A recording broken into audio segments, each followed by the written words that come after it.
TV inakuletea ufunuo, unabii, maarifa ya Mungu na nabii wa ishara Tanzania. Karibu. Naam, shalom shalom wa Tanzania wote, viongozi wetu wa nchi pamoja na viongozi wa taasisi mbalimbali. Ninawasalimu wote saa hii nikiwa nina neno ambalo ni vema sana niliseme kwa ajili ya mustakabali wa taifa letu. Jambo la kwanza, ninaanza kwa mithali inayosema mnyonge mnyongeni, lakini haki yake mpeni. Taifa lipo kwenye mambo ya machafuko ya hali ya juu sana, haswa watu wa siasa ndio wameichafua nchi sana, na sababu kubwa ni kwa kikundi cha watu wachache ambao badala ya kupigania haki za wananchi, sasa wanapigania familia zao, wanapigania matumbo yao, wanapigania haki za watu wao wa maeneo ya kwao. Nasema hivyo kwa sababu ya mambo yanayoendelea. Huwa ninajiuliza mara nyingi, kwenye sababu za kuunda tume huru, kinachoogopwa ni nini? Kama lengo la serikali na utawala ni kuwanufaisha Watanzania, kwa nini mtu fulani aogope tume huru? Maana yake pengine ikiundwa tume huru, yale manufaa ambayo yanakuwa ya kwa upande mmoja wa kwao, pengine yataenda kwa Watanzania. Nadhani labda hivyo. La, kama sio hivyo, kwa nini tuogope kuunda tume huru? Yaani tunachoogopa ni nini kuunda tume ya uchaguzi huru? Unaweza ukajiuliza kwamba ni kwa nini? Ya maana yake ni kwamba badala ya viongozi kujitoa maisha yao kupigania haki za Watanzania na wananchi, sasa wanatumia nguvu zote kuhakikisha wanapigania haki za kifamilia. Baadhi ya viongozi wetu, sio wote, baadhi. Na hii ni mbaya sana, kwa sababu inafikia mahali sasa huko jinsi tunavyokwenda, jeshi la polisi limechafuliwa bila lenyewe kupenda. Jeshi la polisi limechafuliwa kwa sababu wanalazimishwa kufanya mambo ambayo yanawatoa kwenye uadilifu, yanawatoa kwenye maadili yao. Mbaya zaidi, sio tu yanawatoa, yanawachafua vibaya. Sasa na yanawachafua kwa njia mbili: kwa kuhusishwa moja kwa moja, lakini wakati mwingine polisi hawahusiki kabisa kwenye baadhi ya matukio. Lakini kwa sababu tayari kuna sehemu wameshahusika, nani atakayeweza kutofautisha kwamba hili ni la polisi na hili sio la polisi? Unaweza kaona, ukiangalia hii mapambano yote haya hapiganiwi Mtanzania. Kuna kundi la watu ndio linapiganiwa. Haki zote hizi za kuzuia watu wasiseme, kuwadhuru watumishi wa Mungu, kuwadhuru wanasiasa, yaani lengo ni kundi fulani la watu lenyewe ndio lifaidike. Na mimi nasema leo kama mtumishi wa Mungu ninaona mbali sana. Ingawa nina pongezi kwa rais kwenye eneo fulani. Nimesema mnyonge mnyongeni, lakini haki yake mpeni. Lakini kusema ule ukweli, mambo yanayoendelea kwenye nchi ukiyatafakari unapata picha za ajabu sana. Yaani kwa mfano, kweni watu wakisema iundwe tume huru ili uchaguzi uwe huru, hofu iko wapi? Tatizo linakuwa ni nini? Kwa nini kuna kuogopa? Wowote wanaogopa kuunda tume huru ni kwa sababu maslahi ya sasa sio kwa ajili ya wananchi. Na mimi nimekuwa nikisema mara nyingi watu wapime. Mimi nimesema kwamba CCM haina tatizo lolote. Tatizo lipo kwa wana CCM viongozi. Tena sio wana CCM wa kawaida, wana CCM viongozi. sio wote, kikundi hicho ambacho ndio kinanufaika na pato la nchi hata kwa dhuluma. Yaani manake kukipigwa kura za halali wanaona watakosa, kuna kitu watapoteza. Mimi najiuliza, ikiwa ni mishahara mmeshapata, ikiwa ni mapato mbalimbali mmeshapata, hivi zikipigwa kura huru alafu wewe rais wa sasa, mfano natoa tu mfano, usishinde uchaguzi, utakuwa umepoteza nini? Na nchi itatulia vizuri, kwa sababu utakuwa umetenda tu haki, kwamba umekuwa mtu wa haki, kwamba umeshindana kihalali na umeshindwa kama vile ambavyo mataifa mengine wanafanya. Lakini kwa nini nguvu nyingi inatumika? Lazima kunyamazisha, lazima hao wasishiriki, lazima hao asiseme, lazima. Ni kwa sababu maslahi ambayo yanatetewa sasa hivi sio ya Watanzania, sio ya wananchi kabisa. Na ukitaka ujue kwamba hili ninalolisema Watanzania 90% wanalielewa hili. Mtu yeyote aenda kafanya utafiti popote pale, uende ukaulize, hivi mnapendezwa na haya yanayoendelea kwenye nchi ambayo serikali inayofanya? Maana tunatakiwa tupendezwe na mambo yanayofanywa na serikali, ili wananchi ambao ndio tumeiweka serikali madarakani tuweze kufurahia. Sasa wananchi waulizwe kila kona. Hivi karibuni nilishasema, jaribuni kuuliza hata viongozi wa dini, nikasema kuna viongozi wa dini mnaokaa nao hawawaambii ukweli. Tena mtusikilize sisi sana, tunaamua kusema ukweli ili pale pa kutengeneza mpatengeneze. Nataka niwaambie, kiongozi ambaye anakula bahasha pale Ikulu hawezi kusema ukweli hata siku moja. Hawezi kusema ukweli, kwa sababu anajua atakosa bahasha au anaogopa. Sijui unanielewa vizuri. Lakini nisema hivi, katika haya tuliofikia ni kwa sababu tulikuwa tusikilizi tunapoonywa. Yale maonyo ambayo tunatoa kwa upole kabisa na kwa upendo kwa ajili ya serikali yetu yalikuwa yasikiki kwa muda mrefu. Ndio maana sasa kuna kama kichaa kinataka kiinuke kwa watu. Kila kona kuna kama kichaa hivi kinataka kiinuke. Ukiangalia Tanzania kila kona kuna kama kichaa hivi kinainuka, na siku ikija kilipuka, kama kutaendelea kazi ya mambo ya mbinyo na kuwadhuru watu, siku vikija vikiinuka vitakuja kuwa ni vya kufa kupona. Yaani hakuna mtu ambaye ataogopa tena kufa. Nilisema mara ya kwanza, narudia tena. Sasa nataka nimpongeze rais. Hiki anachokifanya sasa kinaweza kikapunguza ile pressure. Hiki anachokifanya, hii tu ni hatua ya kwanza. Yaani hiki hapa kuruhusu kitendo cha kuruhusu hiki kitu hapa, nadhani nikaa hivi labda itaeleweka. Kitendo cha kuruhusu vyama hivi viendelee kupiga kelele, kama nilivyosema kwenye video moja, hili na kupongeza rais. Naomba mwe wavumilivu hivyo hivyo, acheni waseme wanavyosema, ndio inavyotakiwa. Manake wananchi wana haki ya kusikia makasoro yaliyoko kwenye serikali yao. Kuzuia makasoro ni kututangazia kwamba hamtaki kubadilika.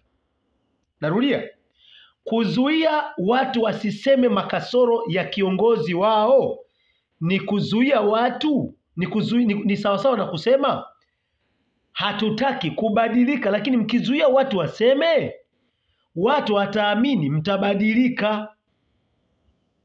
Pongezi rais kwa kuruhusu mikutano iendelee wakati kesi ikiwa inaendelea ya kisiasa. Na tahadharisha, mkijaribu tu kuzuia mikutano mbalimbali inayoendelea, yani mtakwenda kutibua wananchi tena upya. Yani ndio hiki chama mtakiongezea watu zaidi. Nataka niseme, na kuna kundi nasikia limekatika kwenye chama hicho. Yani wanachokifanya ni kuzidisha nguvu kwenye hicho chama. Mimi nimesema siku zote, chama chochote kikiwa kinapigwa vita hicho chama ndio kitaongezewa watu. Labda niseme kwamba msichokijua ni kwamba matendo mabaya dhidi ya chama fulani, yani matendo mabaya yanayofanywa na serikali dhidi mfano ya wapinzani yanakichafua Chama cha Mapinduzi. Hayaichafui tu serikali, yanachafua Chama cha Mapinduzi. Na kwa sababu hiyo mpaka wana CCM, mimi nimekutana na wana CCM wenyewe, wanaudhiwa na matendo machafu haya. Sasa kwa staili hiyo simtabaki nyie kile kikundi kimoja kinachopigania hizi rasilimali za nchi? Mwisho wake simtabaki wenyewe tu. Kwa sababu kundi kubwa sasa mpaka la wana CCM. Kumbuka hao wana CCM kuna Wakristo, hao wana CCM kuna Waislamu. Mimi sijai kuona Muislamu anayefurahia mauaji eti kwa sababu yeye ni wa CCM. Sijai kuona Mkristo anafurahia mauaji eti kwa sababu yeye ni wa CCM. Mnajiponza vibaya. Yaani haya mnayofanya, mfahamu hao wana CCM wako Wakristo na wako Waislamu safi, watawachukia milele. Mimi niseme tu kwamba ruhusuni, acheni watu wapige kelele wanavyotaka, madam hawawakati viungo vyenu vya mwili. Ruhusuni. Na kupongeza rais, hiki ndio hekima. Kuruhusu hii mikutano iendelee hivi kila kona, wacha wapige kelele wanavyopiga. Tena kwa mfano mkiona kana kwamba wanatamka maneno ya kuwaudhi, kana kwamba kama vile kuwachochea ili mwakamate, yani nyinyi kiwezekana msiwakamate. Yani mkitaka chama kibaki hivyo hivyo kilivyo, umaarufu wake baki pale pale, msiwachokoze, msiwasumbue. Nimefurahi sana kuona polisi wamesimamia hiyo mikutano. Hongera rais, hongera rais, hongera rais. Usalama wa taifa, nataka niwaambie, usalama wa taifa, nataka niwaambie, kujenga usalama sio kupambana na adui tu kila wakati. Kujenga usalama ni pamoja na kujifanya kama vile adui umuoni, kumbe unamuona. Yani kama vile umuoni, unamwacha atupige kelele, alafu unakwenda kutafuta njia nyingine ya kujenga ule usalama. Yani unatafuta njia. Kwa mfano mikutano yote inafanyika si kwa sababu ya ushindi, si kwa sababu ya kutafuta ushindi. Sasa nyinyi mkitulia, msipowachokoza hawa Chadema, msipowaumiza, msipoua watu, msipokuwa wauaji. Leo Chama cha Mapinduzi kimekuwa chama cha wauaji. Kimekuwa chama, yani serikali, na haiwezekani chama kitu cha wauaji au serikali isiyo ya wauaji. Yani mauaji yanapoendelea kisiasa, chama tawala ndio kitakachoitwa cha uuaji. Sijui mnanielewa vizuri. Kwa sababu hiyo, kuacha hao watu waendelee kufanya mikutano ni usalama pia. Maadamu hawafanyi fujo, wajazieni polisi wa kutosha kuzuia vurugu tu basi. Na athibitishia, mkifuata ushauri huu, Mama Samia rais, ukifuata ushauri huu na usalama wako wa taifa, mtakwenda mpaka mwisho, mpaka wakati wa uchaguzi, wala hakuna shida. Kwanza mtakuwa wale, yani hakuna mtu atakuwa ana vita na nyie. Lakini mtakapozidi kuchokoza hiki chama kadri siku zinavyoenda, yani ndio mtaharibu kabisa. Hiki chama nataka niwaambieni kina watu. Hiki chama kina watu mpaka ndani ya CCM. Hiki chama nataka niwaambie, hiki chama hiki, sisi wengine hatuna hata kadi ya CCM wala nini, lakini tunachunguza. Sisi ni watumishi wa Mungu, tunachunguza, tunaona. Mimi kwangu kuna watu wa CCM. Kuna mtu mmoja anataka gombea cha ubunge nafasi fulani vijuzi hapa, alishawishiwa kwenye pincha uchaguzi uliopita. Ni mwana CCM, sio mmoja, na wana CCM wa kutosha kwenye watu wangu. Sijui na hata mmoja kati ya wachungaji wangu ni mwana CCM. Right? Yaani mwana CCM. Sihubirigi mimi dini wala kuhubiri masuala ya siasa pale kanisani. Hamtakuja kusikia hata clip moja. Bali uovu wowote na uona unafanywa na serikali, kwa kweli huo nitahubiri mpaka madhabahuni.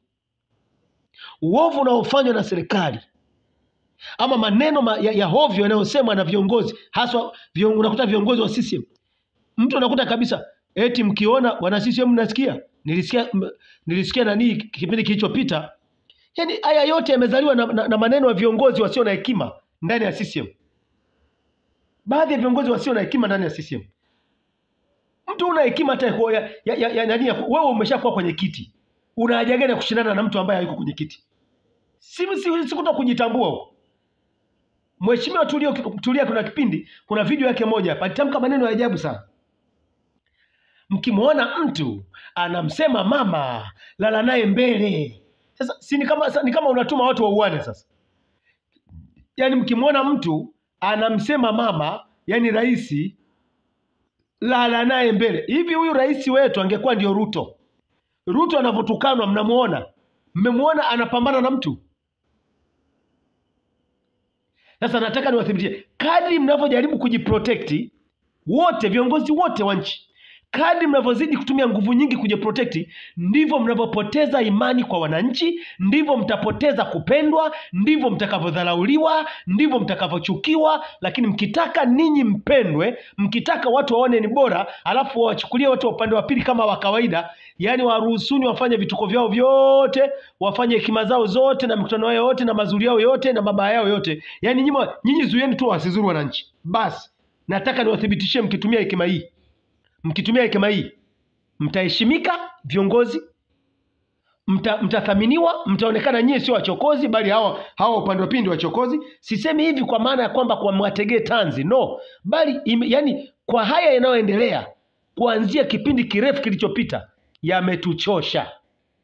Ndio maana hata kama mtu sio wa chama cha upinzani, utatamani hicho chama cha upinzani ndio kitawale, sio kwa sababu unakijua kitakuwa chema, wala hujui kama kitakuwa kizuri au kibaya. Lakini uovu wenu mnapouanika waziwazi, mnatengeneza kuchukiwa bila sababu za msingi.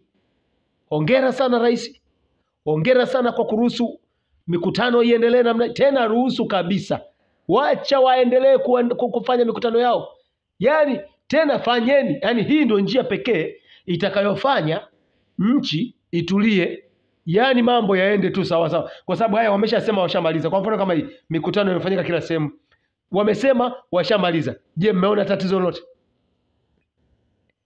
Mmeona tatizo lolote? Kwa sababu kwa mfano labda rais wamekusema, kwa mfano rais wamekusema vibaya, ufai, kama wanao kusema ni ya kweli, si ni kurekebisha tu, si ni kurekebisha?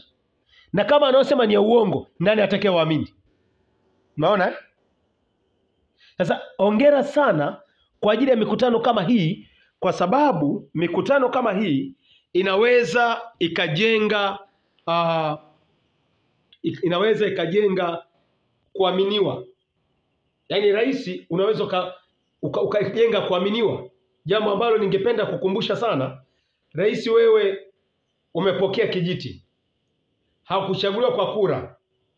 Nilishawahi kusema kwa kuwa wewe hujachaguliwa kwa kura, usitumie nguvu nyingi kupambana na wananchi ambao umeachiwa na mtu aliyechaguliwa kwa kura. Itakuchafulia. Hujanielewa vizuri? Kwa mfano mimi nimerisishwa kanisa na mchungaji aliyetangulia. Mimi sina authority ya mwisho kwa hawa watu, kwa sababu hawajanichagua, pengine hawanipendi.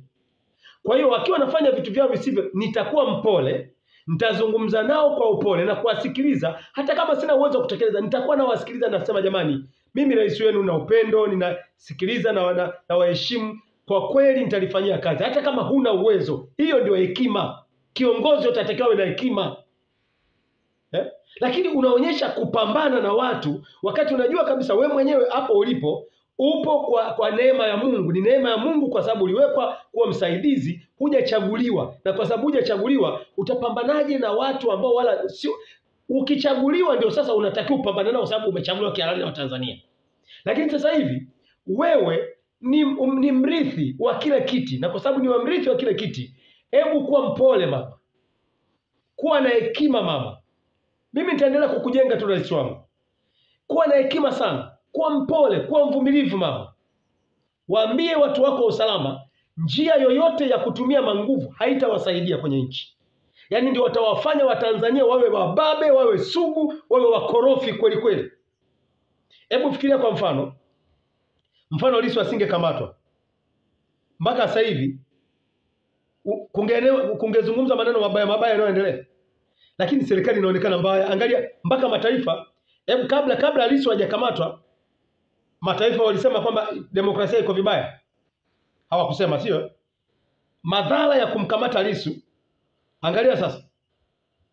Naona kujichafua bila sababu. Ndio maana mimi niwaambia, Lissu alikuwa anazungumza kwa kutumia hekima, yani anawachokoza mkasirike, ili mkasirike. Sasa kwa kiongozi mwenye hekima na anayejua, hapaswi kukasirika, kwa sababu anajua huu ni mtego. Nikikasirika na haribu kiti changu, nikikasirika na haribu heshima yangu, nikikasirika, kwa sababu hasira ukaa kifuani kwa mpumbavu. Sisi tunaelewana vizuri?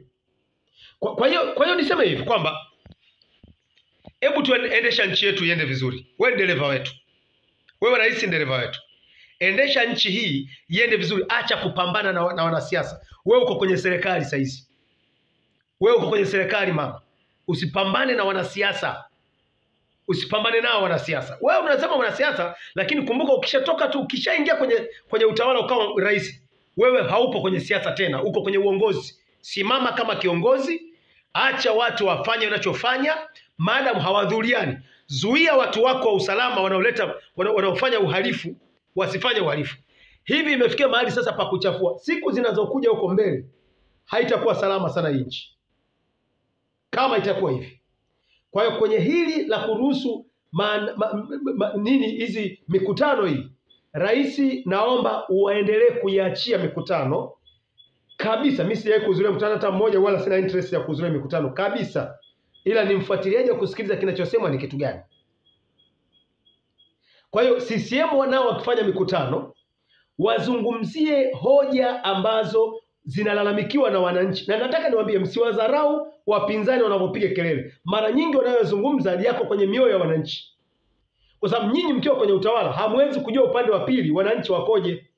Lakini hawa walioko upande wa upinzani wanaposema, hakika huwa wanasema mambo ambayo yako baadhi ya mambo yako kwenye mioyo ya wananchi kabisa.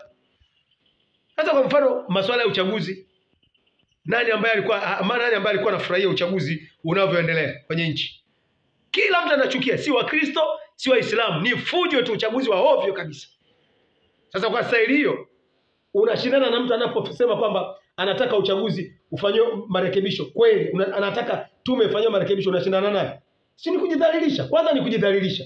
Yaani unajua kabisa kwamba kinachofanyika hapa ni ovyo, alafu mtu anadai kirekebishwe baada ya kutokeza ili uyafunike yale kwa kusema kwa kweli wanachodai wapinzani ni kitu cha kweli. Mbona ungependwa sana na watu mpaka wapinzani wenyewe kule upande wa pili wala wasingeng'ang'ania upande wa upinzani, wangekuja upande wako na kuhakikishia. Yaani ungetoka ukasema kwa kweli hii kufanyika reform. Bahati nzuri kwenye foara zako rais wangu Samia umeweka reform, neno reform lipo. Yaani kufanya upya. Sasa kama ni tume itakayofanya reform, kuna ugomvi hapo. Ni kupongeze ya kwamba kuruhusu mikutano hivi, unaanza kutengeneza heshima yako, unaanza kutengeneza nafasi yako, unaanza kusimama vizuri. Sasa kinachofuata, mwachieni Lissu arudi. Hata kama mnamuona na hatia, na waomba kwa hekima, I repeat, kwa hekima rais, kwa hekima tu, ili uone kwamba haya mambo utayapoza kabisa. Lakini ukiwacha watu waende mpaka wanafikia karibu kwenye uchaguzi, Lissu yuko ndani, I'm telling you, nchi itafika mahali mtakuwa viongozi mnaongoza bila kura kabisa. Yani mnaongoza bila kura za wananchi. Sasa Mungu hatawaacha kwa staili. Mungu hatawaacha. Yani mfika mahali mnaongoza bila kura kabisa. Kwa sababu itafika mahali hata walioko upande wa Chama cha Mapinduzi, sisi tunao makanisani, utasikia unasema yani kwa kweli vitu havitupendezi. Kwa sababu nimewaambia hivi, hao watu ni Waislamu safi wengine, na wengine ni Wakristo, tena wengine wameokoka kabisa. Wako ni CCM. Wapo. Unadhani watafurahia matendo ya mateso kwa watu wengine? Yaani hata kwa mfano baba, tuwe na baba yetu kabisa aliyetuzaa. Tumuone baba anapokamata watu wengine wa majirani huko anawaua. Hivi tutampenda huyo baba? Tutatimka nyumbani wote. Yaani ni baba yetu na tutamkimbia. Kwa sababu kama anaweza kuwaua wale, sisi atatuacha.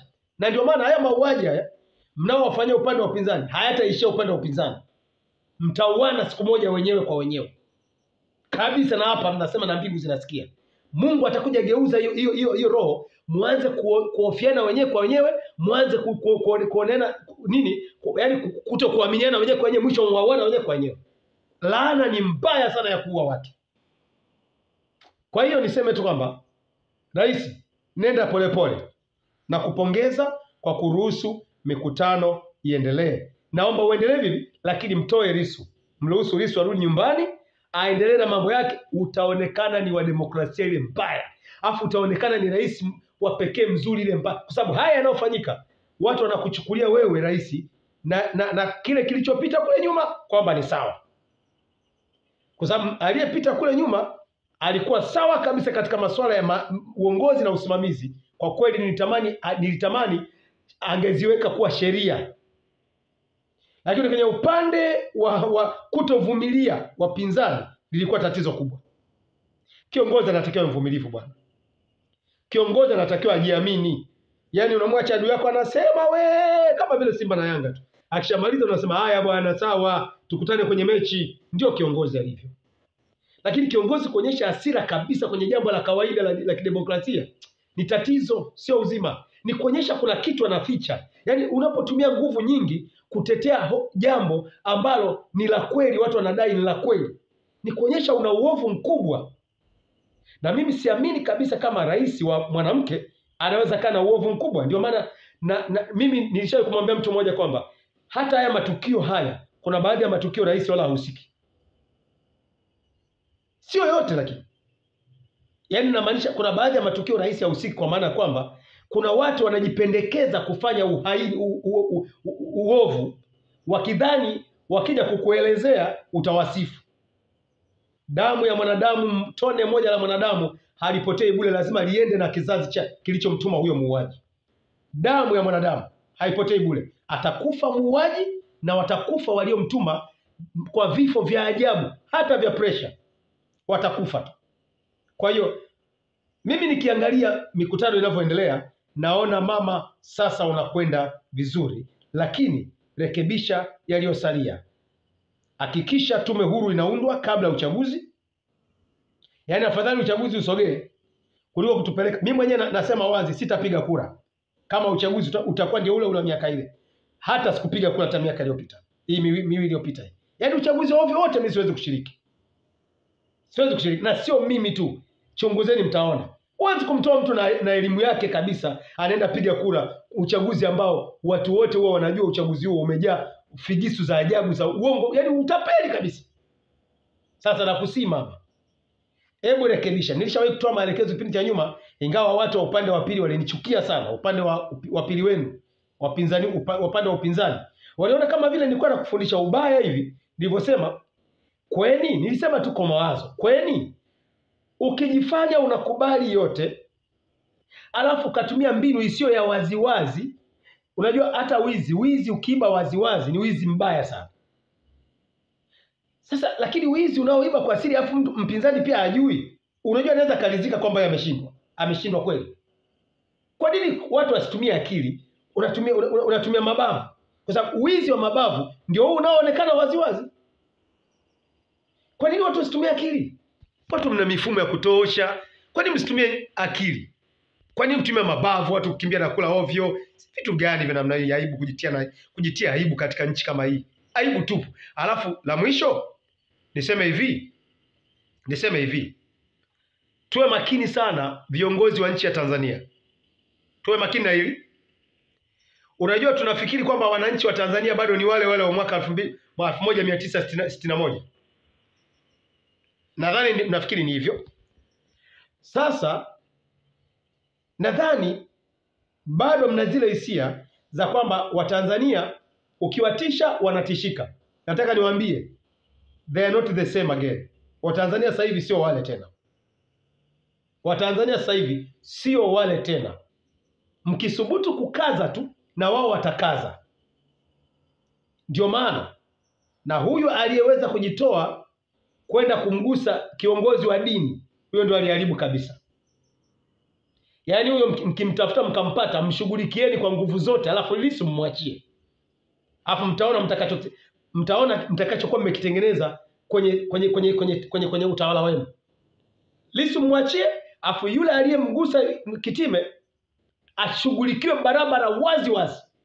afu muone kama hamtarudisha mioyo. Mpaka sasa hivi mioyo ya viongozi wa dini imeshajaa mashaka makubwa sana, imejaa mashaka.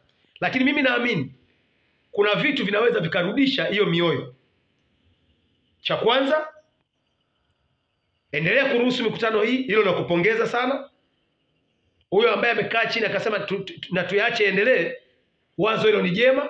Kama ni Kikwete amehusika, kama ni nani sijui mimi, lakini nasema tu yoyote aliyehusika kwamba mama ruhusu mikutano, huyu ana akili na ana hekima kweli kweli, anajua kutengeneza usalama kwenye wakati kama huu.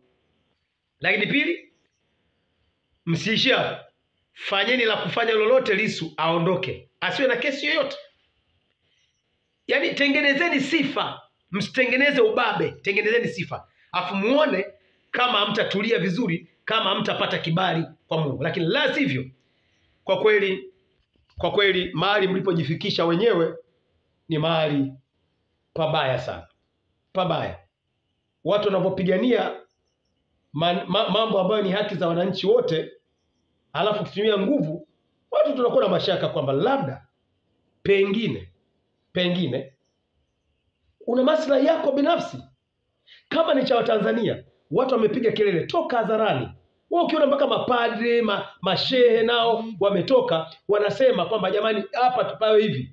Toka na wewe rais pia, na viongozi wako mkae cabinet, mseme jamani, tutoke na sisi tuwaunge mkono. Yani wananchi ndio dola. Ukiwaasi wananchi, huchukui muda mrefu sana, unapoteza nguvu ya utawala wako. Ukiasi tu wananchi, huwezi kuasi muda mrefu. Kulikuwepo na Adolf Hitler, yalimshinda. Kulikuwepo na viongozi wengi mnafahamu, yaliwashinda. Walifika mwisho, tena mwisho mbaya. Heshimu wananchi, kwa sababu wananchi ndio wanaofanya maamuzi. Kama manake kwa mfano Samia, siwezi kusema mwizi wa kura. Watu umepigiwa kura labda za wizi, labda wewe ni makamu wa rais, labda sijui, lakini wewe sio mwizi wa kura, hujapigiwa kura. Kwa hiyo usiingie kwenye dhambi ya wengine. Usiingie kwenye dhambi ya wengine wanaoambiwa ni waizi. Usiingie kwenye hiyo dhambi ya wengine ambao wanaambiwa ni waizi. Wewe tengeneza yale yanayoweza kutengenezeka. Na kama mnanisikia wale viongozi wa tume, hii hekima ninayoitoa, itumieni vizuri sana. Itumieni vizuri sana. Ni intelijensia nzuri sana. Muonyeshe mpinzani kwamba unampenda, afu muone kama atakuwa na nguvu. Ukimwonyesha umpende, unamchukia, unapambana naye, ndio anapata nguvu. Sisi mbinu tunayotumia kupambana na shetani ni hii. Tunatumia upendo. Yaani anasema wapendeni maadui zenu. Yaani adui anakuwa na shetani ndani. Ukimsikia adui maana yake ana pepo, ana shetani. Muonyeshe upendo. Ukimwonyesha upendo, nguvu yake mapambano inakufa. Oh, haleluya. Sijui kama mmenisikia watu wote. Yaani mtu ukimwona anatumia nguvu kupambana na wewe, wewe muonyeshe upendo namna hii. Yaani muonyeshe furaha, sawa nimekusikia, sawa, amna neno, si ni waizi, hakuna shida, sisi ni wezi, lakini mimi ninawahakikishia safari mtawafurahisha, tutafanya kitu kizuri sana. Hata kama hutaweza kwa 100%, lakini si ufai, yani wewe nenda nao. Alafu uone kama watu watapambana na wewe. Utasikia baadaye unabadilisha kwamba tunaamini kwa sababu rais anasema atarekebisha, tunaamini atarekebisha. Utaona umetulia.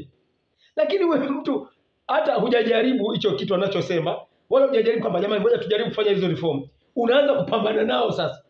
Sasa unaonekana hutaki. Yaani unaonekana kama wewe hutaki. Na kama hutaki ni kwa maslahi ya nani? Kwa sababu wao watu wanachokisema ni maslahi ya wote, hata na mimi, hata na Watanzania wote, wote wa dini zote na wasio na dini. Hamna mtu anayefurahia uchaguzi wa ovyo. Kwa hiyo kwa vile kitu kinachozungumzwa ni point ya wananchi wote, wakati mwingine unatoka unasema kwa kweli wananchi na wathibitishia, tutafanya mabadiliko ambayo tutahakikisha wananchi tunawapa haki yenu, kwa sababu nyinyi ndio mnaotuchagua. Onyesheni unyenyekevu kwa wananchi. Vinginevyo huu ubabe huu utawashusha hadhi na utawafanya mbele mkawe na maanguko makubwa sana viongozi wa nchi ya Tanzania. Kazi yangu ni kushauri, kazi yangu ni kupongeza pale ambapo pamefanyika vizuri. Hongera rais kwa ajili ya kuruhusu mikutano, usizuie, lakini mwachie na Lissu. Lakini sio tu hivyo, hakikisheni Mduda aidha maiti yake ama uhai wake unapatikana. Hatuwezi kusema chochote kwa sababu hatujui, hatukuwepo sisi wakati anatekwa. Hatuwezi kujua hao wale mtambuliza maskari ni maskari kweli au sio maskari kwa sisi wengine, lakini wengine wanaweza kujua ukawa wanajua.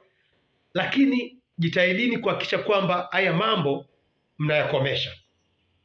mnakomesha, yatawachafulia, yatawaharibia, hayatawajenga. Nakwambia, nimeona kwamba kusiwa na haja hata kuzungumza kwa lugha yote ya ukali, haina haja.